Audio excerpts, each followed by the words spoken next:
Oi, eu sou o Patrick Maia e eu não tenho carro, eu tenho Chevette. 1978, todo original, motor carburado, tração traseira, lindo, né? Seria mais legal ainda se ele andasse.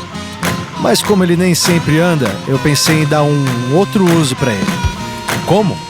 Chamando uma turma boa pra trocar ideia comigo dentro dele, parado, no estacionamento. Porque assim como o carro, o papo não vai a lugar algum. Esse é o CHEVETALKS, no meu canal. Alright, boys, alright, girls, garotas e garotos, sentem-se confortavelmente, porque hoje, today, é um programa muito legal. It's a very special show tonight, or today. Eu não sei que hora que as pessoas estão assistindo. I don't know what time they're watching this. Mas esse é um cara que durante a pandemia comecei a segui-lo. Ele tocava num porãozinho na casa dele. E this is the only part in Portuguese, okay? I'm trying to follow along. I'm doing pretty good so far. Okay, keep it I'm going. holding it together. Okay, keep it up. E eu via esse cara tocando no porão dele, ele de terno assim, moleque de 18 anos, suado, com as bochechas vermelhas. E eu falava, caralho, olha esse moleque tocando, demais. E eu comecei a seguir, esse moleque tinha lá uns, 12, 15 mil seguidores. E aí eu vi um monte de gente começar a seguir esse cara. E esse cara, no final, a gente vai contar a história aqui, mas hoje ele é o baterista do Sepultura. E life is crazy, man. Welcome to my car. Thank you for having me. Greyson Nekrutman. Is that the right way to say your last name? That is correct. Nekrutman. That is correct, and I'm actually shocked because almost everybody in Brazil has said it correctly. Yeah? And nobody in America can. Really? Everybody says Nekrutman or like some other variation. Wow. But somehow everybody here is Where gotten is it from? Guess. Take a guess. Nekrutman. Poland? Close. Russia. Russia. Nekrutman. Nekrutman. You have Russian folks? Yeah. Like grandfather? Great-grandparents. Yeah? Yeah. Great-grandparents were from Russia. That's why you're red.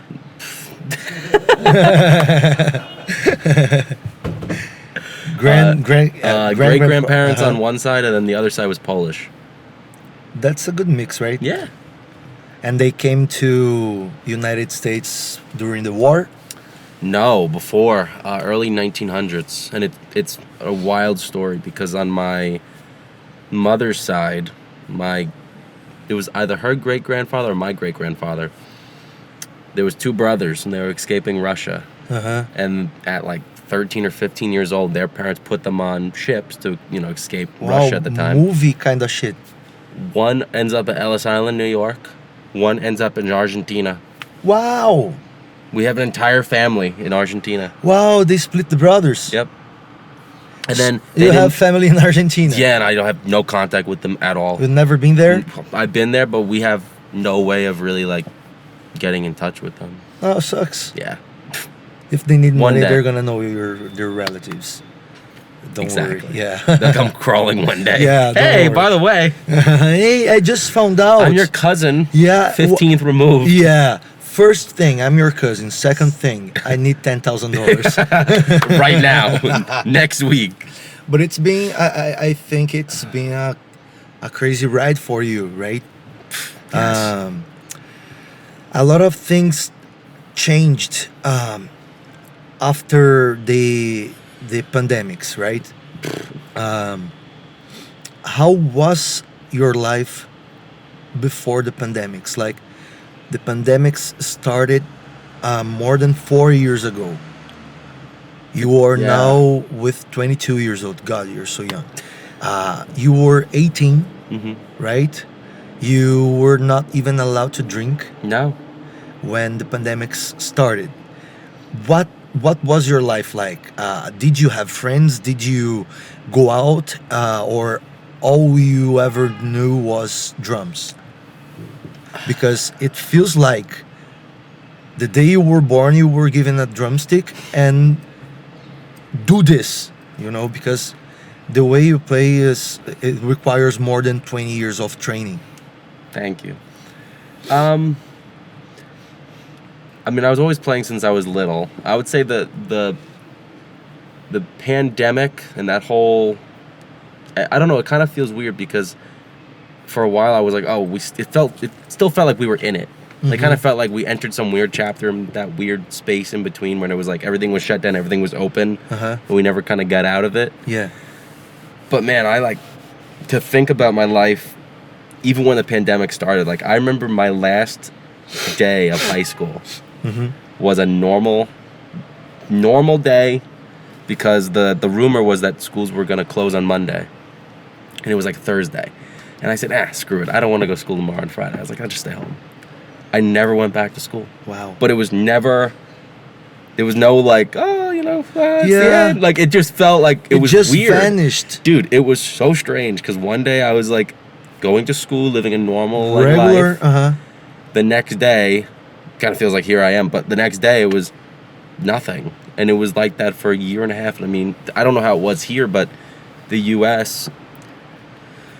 I think the initial panic was the worst part. Like that initial first 2 months were craziness, and like there was people nothing buying going on. Water and people buying toilet paper. I had to wear a mask and gloves to go to the pharmacy with my mom.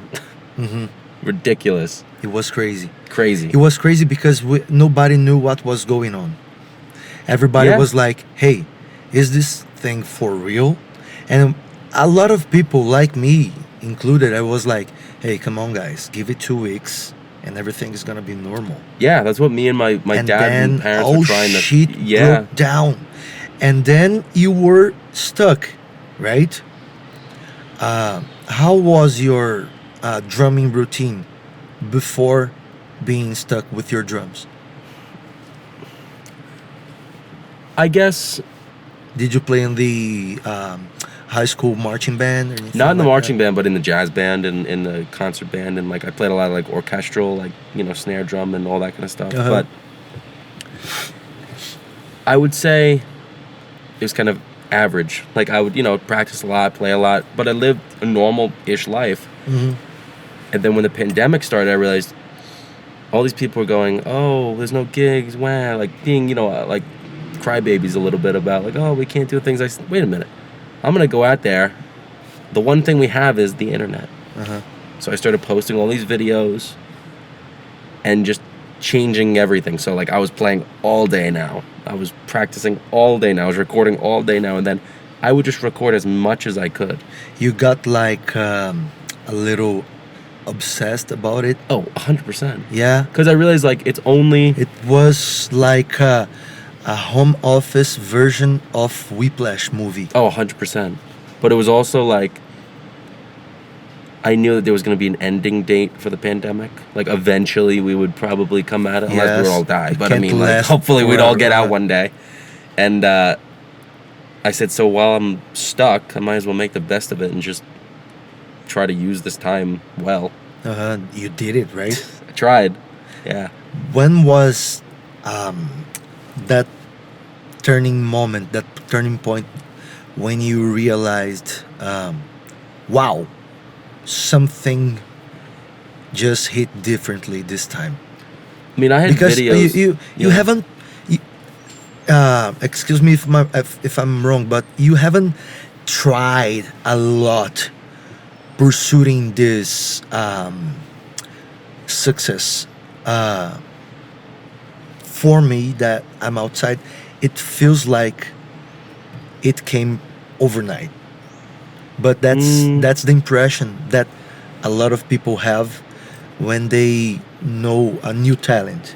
I know that for that overnight success to happen, you had to spend 12, 15 years of your life practicing and thinking about it all the time, right? But that was not your goal to go viral on Instagram when you first started. No. That's the thing I'm saying. There are a lot of musicians and artists that start now with the purpose to be famous on the internet. Yes. And that's the thing. That's not a problem. I'm not judging that, Not at all. Not at all. I think it's okay. It's a way to work. Yep. Right. But you weren't. I don't think you were pursuing that. No, you know, not like at all. I want to be an internet drummer. I No. don't think you were that kind of I guy. kind of just got stuck into that, honestly. And honestly, it was not. I like your perspective because it's like when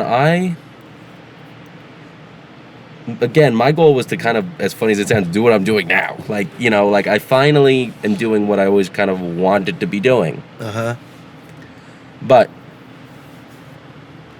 I realized that I honestly didn't really have many other ways of pursuing my career because at the time it was the pandemic, and I only say the pandemic because it was the age where I was like, all right, I need to get on my own. I need to like grow up and like move on and like find my path. Because now. it's like, the clock is ticking. I'm 18. It's that time when you have to figure what you're gonna do, right? Exactly. And in United States, they have a kind of a different culture from Brazil on that perspective because here, at least for the last generation where I'm part of, you leave your parents' house when you get married. Wow. And if it takes 30 years for that to happen, that's more similar to there are. Me personally, like I'm still living with my parents. I have a great relationship with my parents, and but I see the way I feel is that in the United States, there is a lot more of that culture that when you are 18, you are emancipated and you go live your life. Yes. And from year to year, you go see your parents or whatever. Yeah, there's definitely and in both here, ways. people keep nesting their families for as long as they can. But I kind of like that. I kind of like that here. It's nice, but it sometimes creates weak adults. Yes. You know? Well, I've noticed like it kind of leads to complacency is what we call it. Like yes, that's the thing. There might be some 29-year-old who has no, I'm not gonna say need, but they don't really need to improve and do better. Like and you get to your home and there's food, and there is water, and there is internet, and you take that all for granted because those things were always there. 100%. Like the air. And they were easy to get. Like the air. Easy to get. You never had problems with searching for air. Nope. Like you never had any problems to pay anything because you never had to do this. Exactly. And then this person starts working, and then this person suddenly thinks that that's his money. Yep. Because all these things are already granted, right? Mm-hmm. So this money is for me. And when you go out to live the life with a person or by yourself, you're gonna realize like, wow, if I don't wash it, nobody will. If I don't pay it, I'm gonna starve. Yep. I'm gonna be cold. Yep. And when you live a lot of time with your parents, at some point there are a lot of adults living together, and it's not easy to live with adults. With kids you can, because you're talking from up down. Exactly. Top down. But once it starts getting, at some point you are an adult and your parents are too. Yep. And they are different people from you. 100%. You know.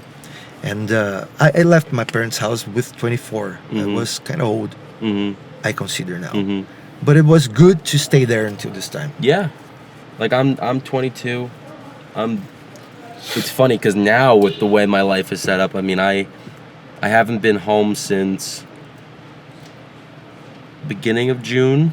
And I won't be home until, well, it's funny because I was texting my brother today and he said, "Oh, when do you come home?" And I said, "Well, home or like home?" And he's like, "What do you mean?" I said, "Well, I'm coming home in 12 days for 4 days." Wow.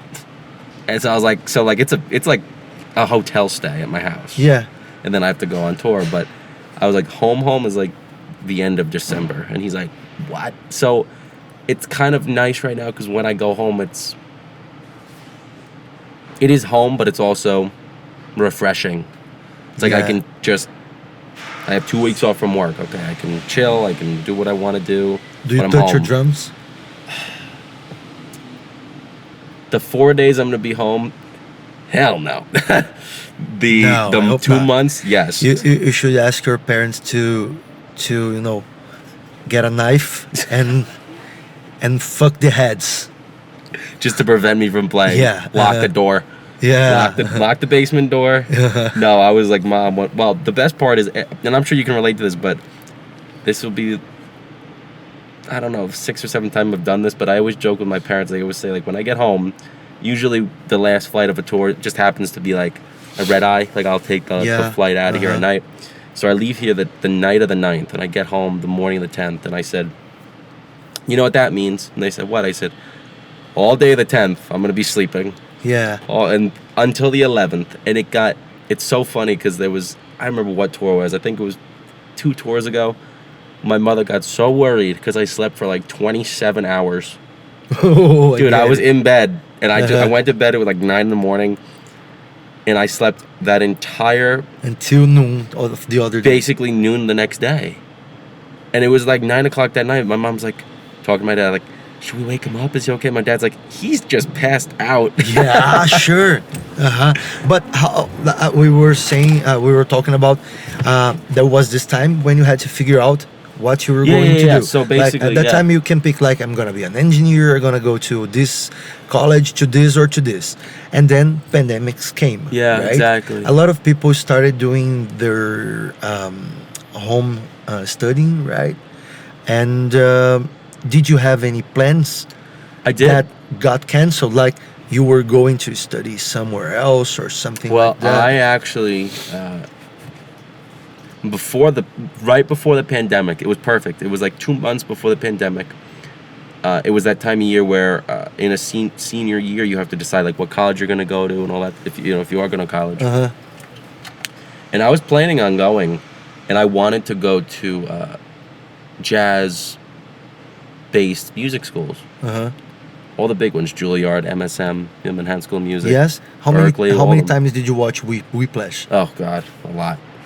But there was all the schools, and it was like a list of them. And I sent. Do you know what the pre-screens are? Yeah. Like where you have to send in the tape before the audition. Yes. You get like pre-selected. Right? Yeah. Well, no, you have to like send a video in, so that they know that you're serious. It's like you have to be allowed to audition, basically. I didn't even get past the pre-screens for any of the schools. None of them. Wow. And but the best part is I was devastated for like 2 days. I was like, oh no, like I didn't get to pass the pre-screen. Like, I must suck. Like everything's awful. Wow. Oh yeah, but this gets better. Ready for this? So I said, you know what? Screw you. The people who were working at these schools, the heads of these programs, followed me on social media, on Instagram. And I knew who they were. And I said to myself, I'm going to make your life a living hell. I'm going to haunt you. You're starting like... Oh, I started posting the most ridiculous things I could and getting more attention and more clicks.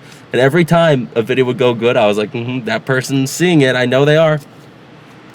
But you were like playing, or you were saying... No, just from video. No, playing. Never said anything. Oh, okay. Never say anything. But the success was eating them alive. And then I had like an interview or something. Or no.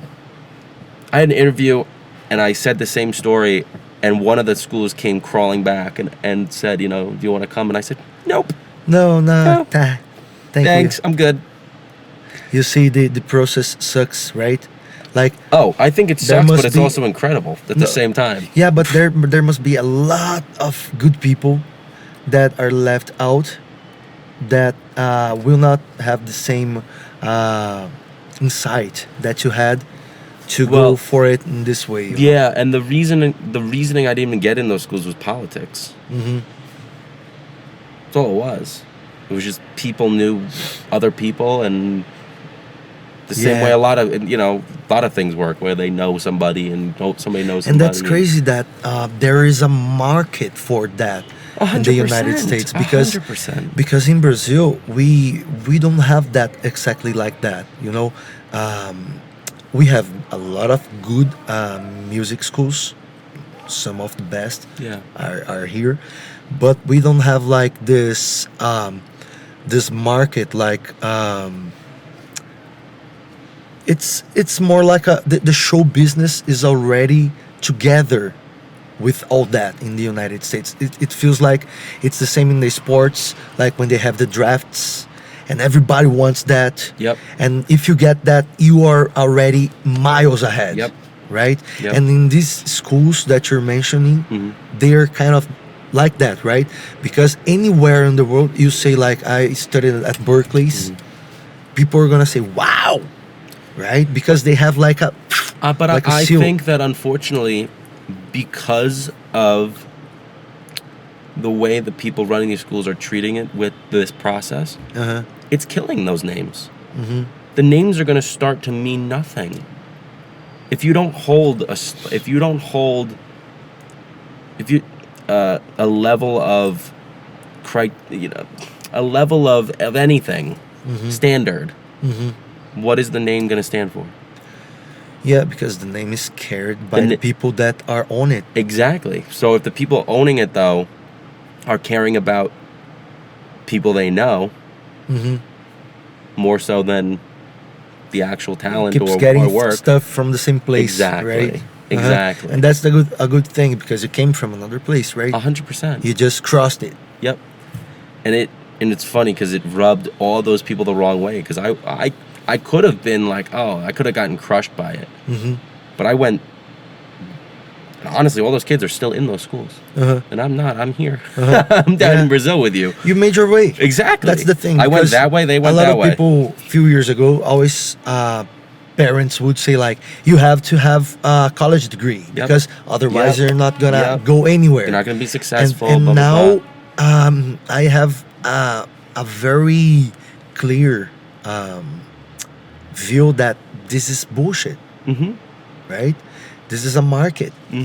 There are a lot of colleges that are there just to get money. It's a business. Yeah. You know how much some of these schools are? and you can definitely make your own way by studying, by being with the right people, by opening yourself for new experiences like you did, because man, I think you always focused on jazz since the beginning. Was it? Not in the very beginning. Who gave you your first drum set? Where did it come from? Did it suck? No, it actually did not suck. I didn't even start on drum set though. I started on just a practice pad. Practice pad. Yeah. I was on that for like a year and a half. Yeah. And eventually my parents gave me a drum set when I was 6. Wow. Yeah, they saved up and got one. Are they I have that musicians? to this day.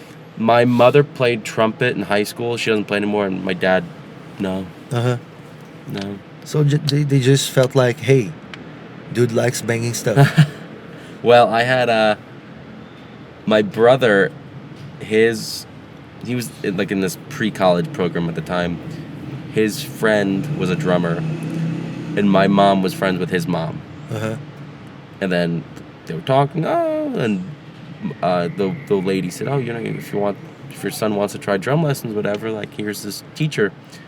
So I met up with what became my teacher, Justin, for many, many years, and he gave me like that basic foundation of everything. What was your first drum set? Like Pearl. Yeah? Pearl Forum. It was like purple. Yeah, that's I remember that drum. Dope. So nice. Yeah, I still have it. It's cool. Still have it. That's a crazy thing, right? Because you now you're playing for huge crowds. Yeah. You're playing a monstrous drum set, like ridiculously big, right? And the kind of music that you are playing, that you have been playing for the past, let's say, 2 years, is not the music that it's where you came from, right? No, yeah. How did you make that switch? Like, how did you find in yourself that it was a good thing for you to join like something so different from what you've been doing, like suicidal tendencies, like it couldn't be more different at that point.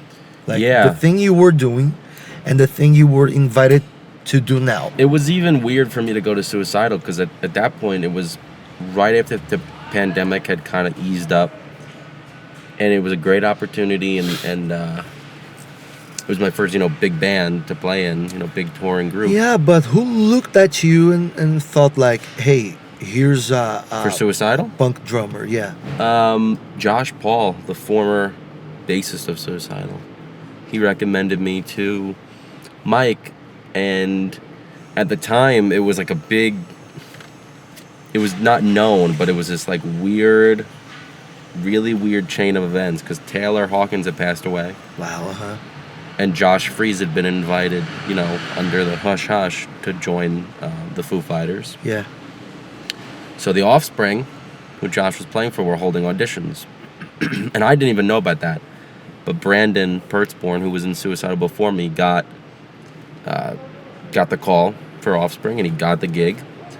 And then he had to tell Mike, like, hey, like, I got to get you a new drummer. Like, I'm going to go out, play for the Offspring. And I think Brandon put my name in as well. So then it was Josh and Brandon and a few other people. And then next thing I knew, Mike was calling me. Wow. Yeah. Would you say, like, it's easier for a jazz drummer to play other stuff? Yeah. Oh, Then, oh my yeah. God. Yes.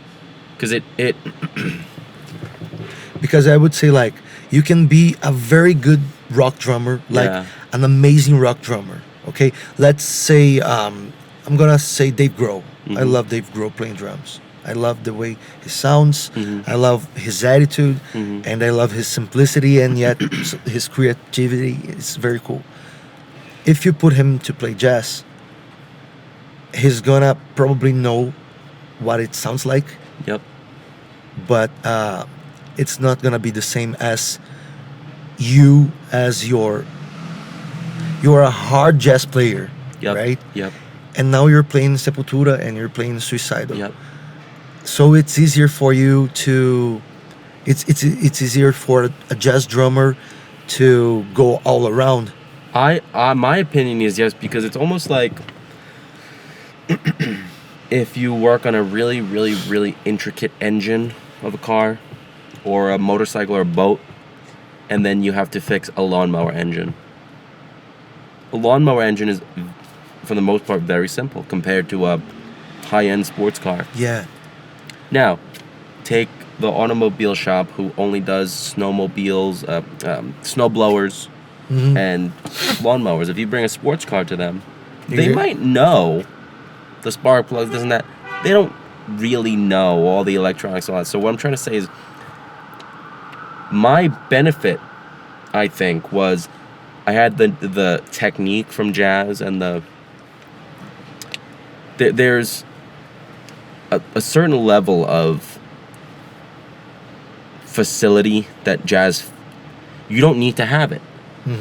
But jazz will force you to have it. Playing jazz on the drums will force you to have it. It's a level of sensitivity and speed and technique and stamina that you kind of don't think about. Like, you almost don't realize that you're developing it. Because, like, with metal, it's obvious, like, I have to be, I have to have stamina to play. It's very obvious in your face. I have to be strong. Yeah. But with jazz drumming, you almost... Not that it creeps up on you, but like it happens without you knowing it, kind of, right? Like it's weird. It's like, because you wouldn't really think that you need to have power and speed, all these things, but you just develop it through playing. Yeah. So then coming into these groups, I mean, the biggest challenge for me was my feet at first, because my legs were. I had never really played a lot of double bass. I mean, I did, but not like this. For those that don't know a lot of drumming, right? One of the biggest characteristics of the style of music that you're playing now, like with Sepultura, is that you have to use both your feet on the bass drum, right? So instead of tum, tum, tum, tum, it goes like... That was not something that you used to do, I think. Did you have a double bass? I did. Pedal. I used it a lot. I mean, I did use it a lot, but it's just a different. thought process because it didn't become everything. It didn't become the main focus. And also, like, it's a very physical thing. It's very. It's an exercise. Literally, yeah. There's just it's just muscle based. Yeah. That's all it is. So are you doing like legs training? Dude, I strengthening?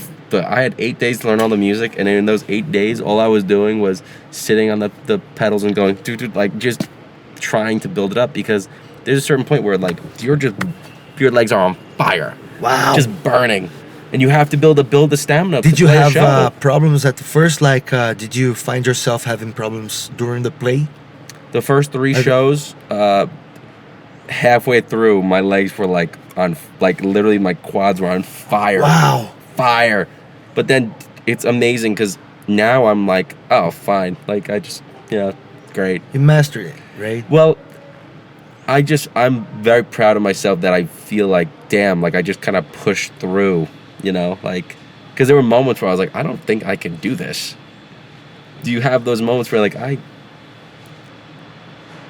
don't know if this is me, like, I don't know if I should be doing this. I'm faking this, like it's an imposter syndrome thing. Oh, the first time I heard that you got the suicidal tendencies gig, I was like, what? I was like, I had to go to the kitchen and put something in my water so I could have something to spill. Like, what? Because it was like, oh. Then I just thought about it a little bit, and then I thought like, hell yeah. Fuck yeah, because at that point you were doing some covers, like rock covers, yeah, right? You were playing like Led Zeppelin stuff, and that brought a lot of attention for the videos because people already saw you playing jazz, right? Yep. And then you started like playing Mitch Mitchell grooves, like Hendrix stuff. Hell yeah. That was a thought thing, like I'm gonna do something very different to see how they react. Yeah, because I kind of, I wouldn't say mastered it, but I really started to learn how to game the system of social media. Yeah.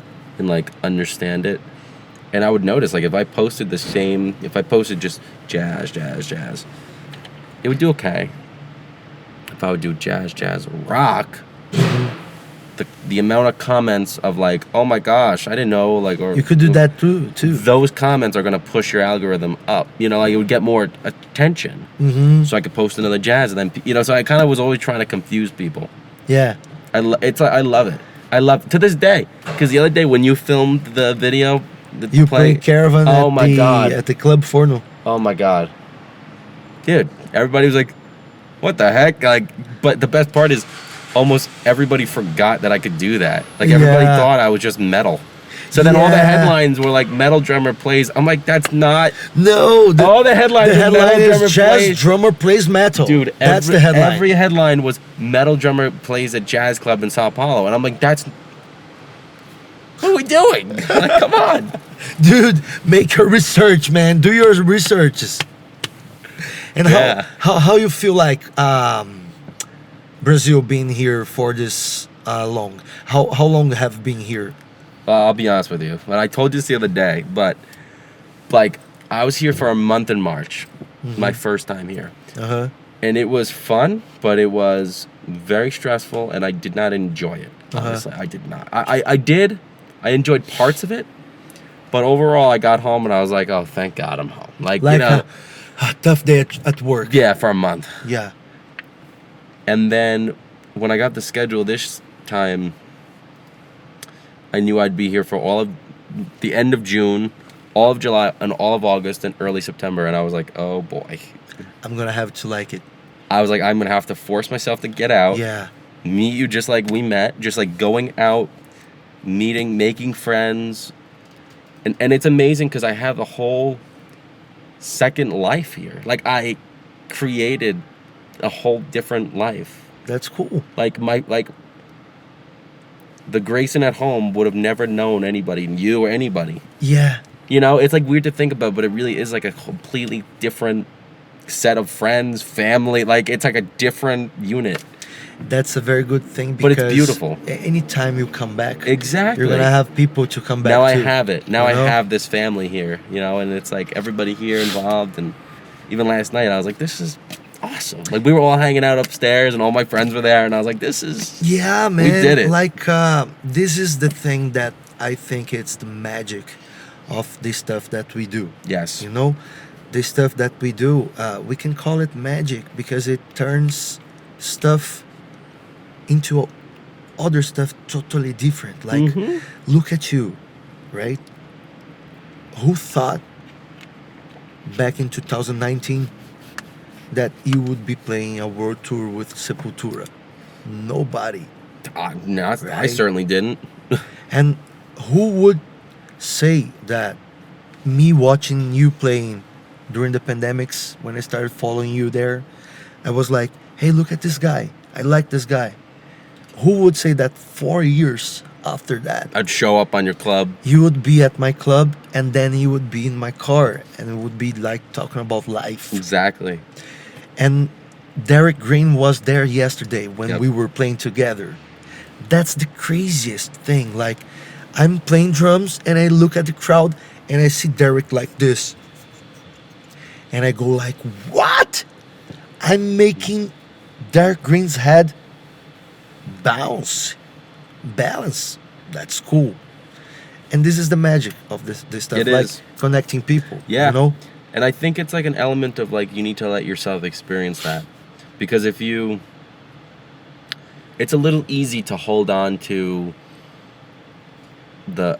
I can't wait to get home and hang out with the people that I know and are comfortable with already. You know, like, like you can hold on to that while you're away. Yeah. But then while you're away, you're just waiting to be home. Like, you're living... You're Yeah, living... and you have so many good stories to tell them. That's a good thing. Exactly. But now, like, if you allow yourself to just enjoy it here and be a part of everything here,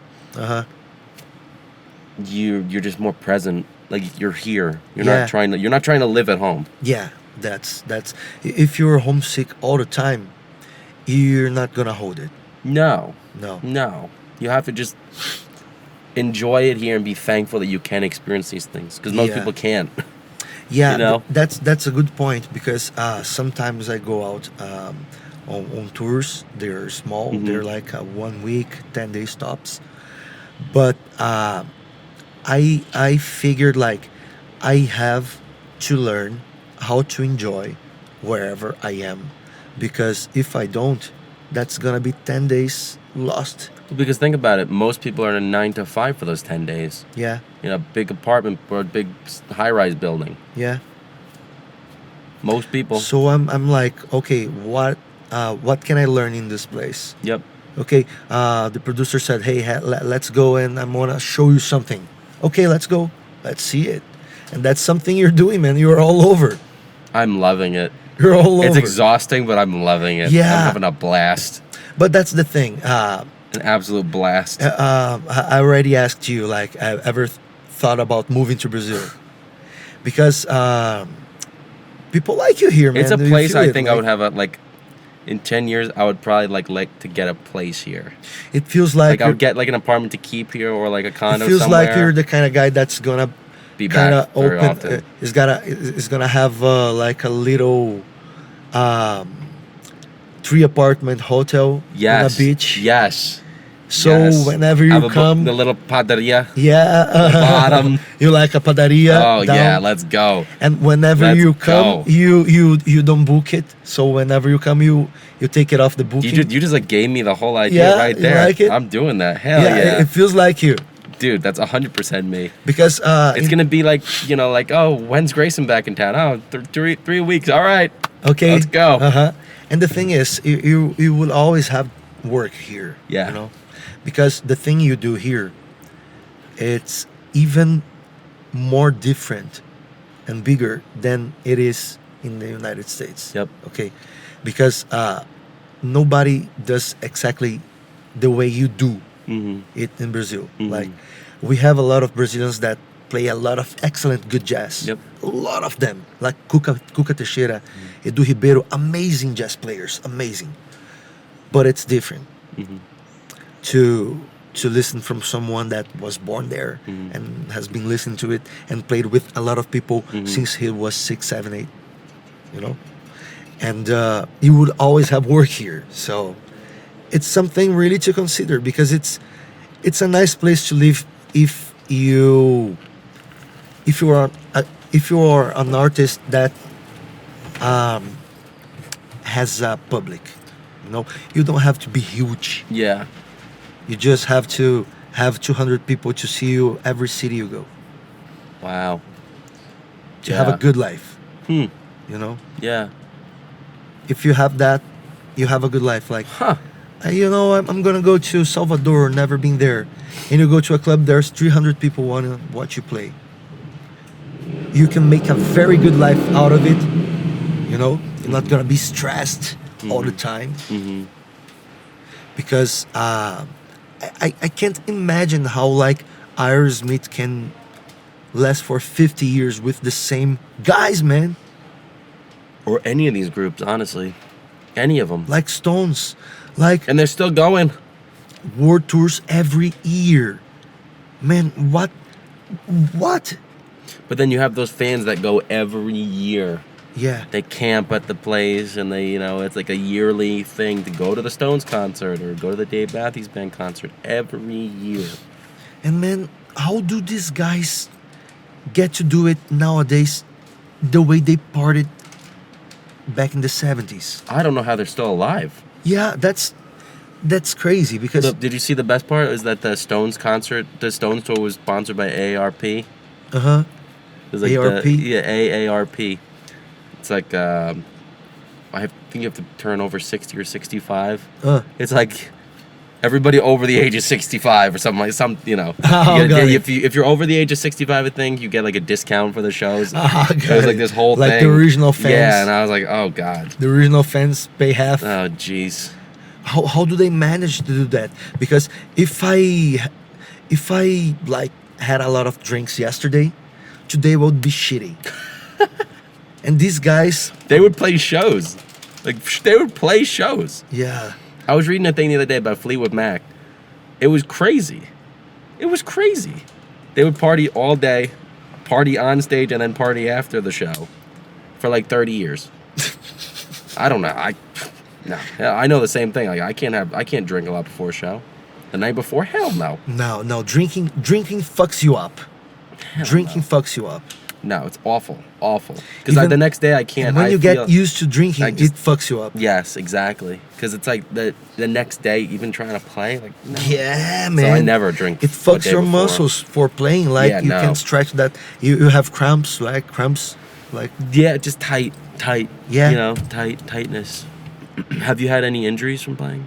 I used to have a very big pain in my back, like my neck. From playing? Because I realized that I was always a little tense like this. Yeah. So I started exercising like the back of my hip. To pull it down? Yeah. And I have to do it like 2 or 3 times a week to not feel that way anymore. Because if I stop exercising my back, the pain is gonna come back. But I haven't felt any pain the last 6 months. Wow. No, yeah. That's awesome. I'm playing like the full show, like 2 Yeah. hours. Nothing. Wow. And there was this time like I was four songs in. Yeah. I was like, oh fuck. I'm not ready. Really? 35, 36. Oh shit, I'm old. No, you have to prepare yourself. And you're doing it, man. You're 22 and you're flying. Loving it. Yeah. It was very, very nice to have access, to you at first. And then after that, we already had even our hairs cut together. Yeah. So Got lunch, had a haircut together. I'm sure you have a lot of friends here now, and well, count me as one of them. And you're a very nice Means a guy. lot to me. You're a lot of people said he's a good boy. Wow, he's such a good boy. Such a nice You have a good boy vibe, Thank you. even if I know you're not. That's a good thing for marketing. Exactly. Man, thank you so much for Thank you so being much for here having and for being open to this kind of stuff. Okay. Because I think it makes the artist richer, right? You're not supposed to stay only in one place. Like Exactly. you have to be all over Exactly. to get a little thing from each place. 100%. And I see you're doing that geniusly. So Thank congrats, you. man. Thank you for everything. It's good to tell people like hey, it's my friend. Yeah, you see that guy? Exactly. Yeah, Exactly. I feel the same way. that's good. Hope you feel home here. I really do. And Okay. thank you for that. Pessoal, opa, eu tenho um presente. I have a gift for you. Uh-oh. Where is it? Tá aqui em cima, Kabe? Behind me. Aqui.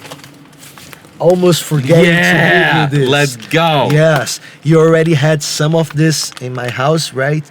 This is And Cheva's. I didn't even know it was this. I just said, "What is that coffee?" Yeah, I told you. And you're like, "It's gonna my give you coffee," later. and I was like, "Yes." Cheva's Power Coffee, the coffee that pushes your day on. I'm gonna have it before every This show is, now. Yeah, this is for you. Hope you like it. Dude, thank you so much. And people at home, they can buy with discount. So, pessoal, vocês que estão aí em casa, já compra o seu cafezinho. Você que chegou no programa pelo Greyson, não conhecia e veio ver pela entrevista dele, já aproveita, se inscreva no canal e compra um cafezinho para ajudar a gente. O cupom Chevas13 te dá um desconto legal. Bicho Café, muito obrigado. Esse café é foda mesmo. Greyson, one more time, man. Thank you so much. It was for good having to talk to you because every place I saw you, you had drums in front of you, so And you for don't once- get to talk a for lot. once, yeah, right? exactly. I get to Today talk we with my have playing. a broken car. Oh well, still play on it. See you around, man. Thanks for everything.